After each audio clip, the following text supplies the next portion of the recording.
Siapa di antara kita pernah melakukan pesiarahan dengan jalan kaki di Santiago de Compostela di Spanyol?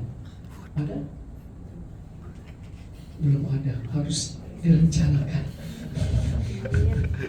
Santiago de Compostela adalah perjalanan ziarah. Ada berapa rute bisa menuju ke Basilika Santo Yakobus, di mana relikwi Santo Yakobus berada. Kalau kita berjalan bisa 100 km, kita akan mendapat sertifikat. Harus 100 km, itu bisa ditempuh selama 5 hari. Jadi 1 hari 20-25 kilo, itu banyak sekali. Ternyata orang Asia yang paling banyak menuju ke Santiago de Compostela adalah orang-orang Katolik dan Kristen dari Korea. Mereka nomor 1 dari Asia. Dalam 1 tahun jumlah orang yang berjalan ke sana bisa hampir 500 juta orang.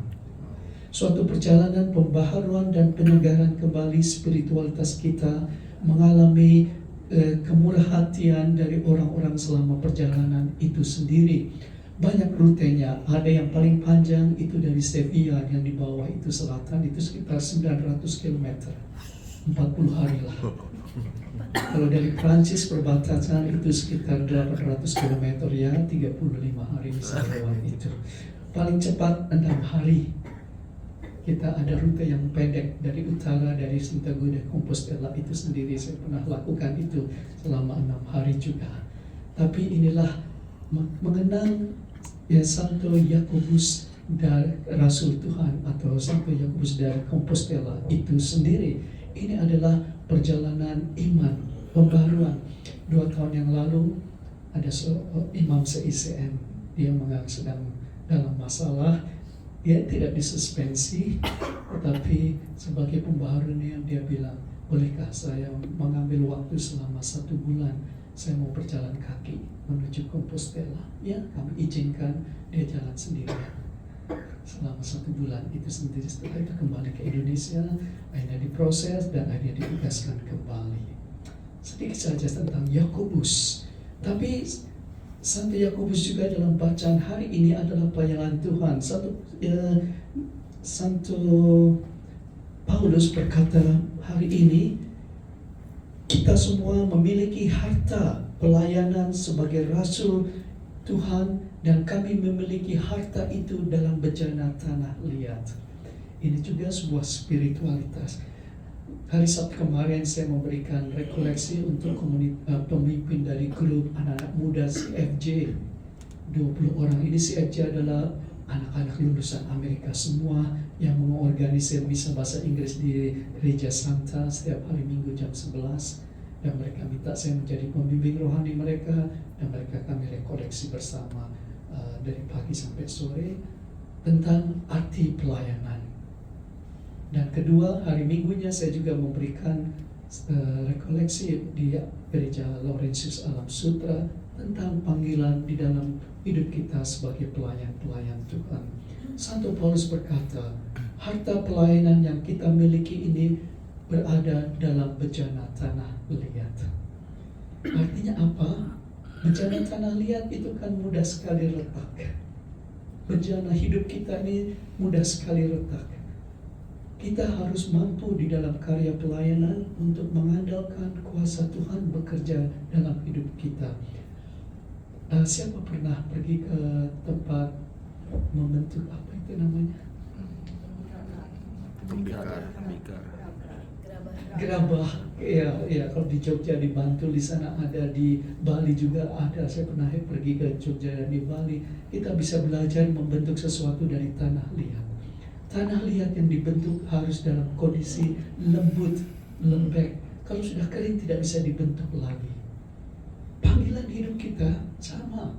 Santo Irenaeus pada abad kedua menulis indah sekali. Saya akan bacakan ini.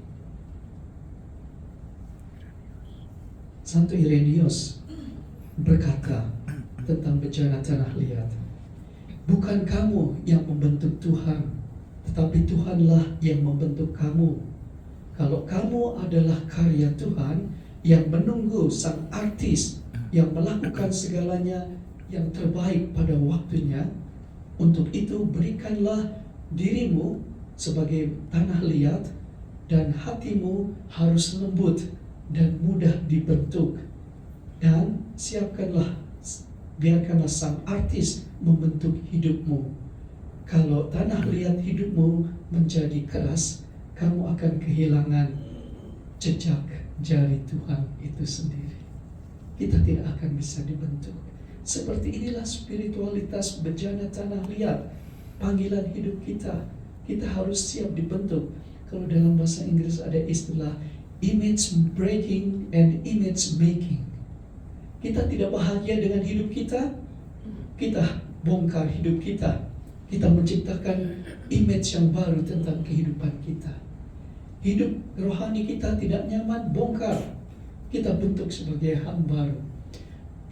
Itulah yang disebut image breaking dan image making.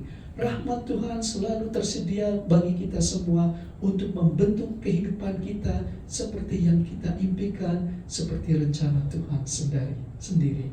Itulah kekuatan spiritualitas bejana tanah liat. Hari ini bagaimana dengan bejana tanah liat hidup kita? Masih mudah dibentuk oleh Tuhan atau sudah menjadi keras sehingga Tuhan tidak bisa membentuk kita lagi?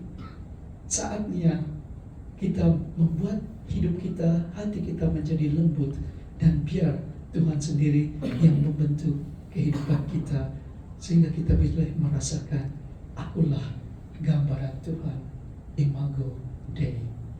Mari di pesta Santo Yakobus ini kita boleh merasakan rahmat Tuhan yang berlimpah, seperti Tuhan sendiri yang memanggil Yakobus, ikutilah aku. Dan Yakobus meninggalkan segala-galanya di dalam perjalanannya. Berkat Tuhan untuk kita semua hari ini.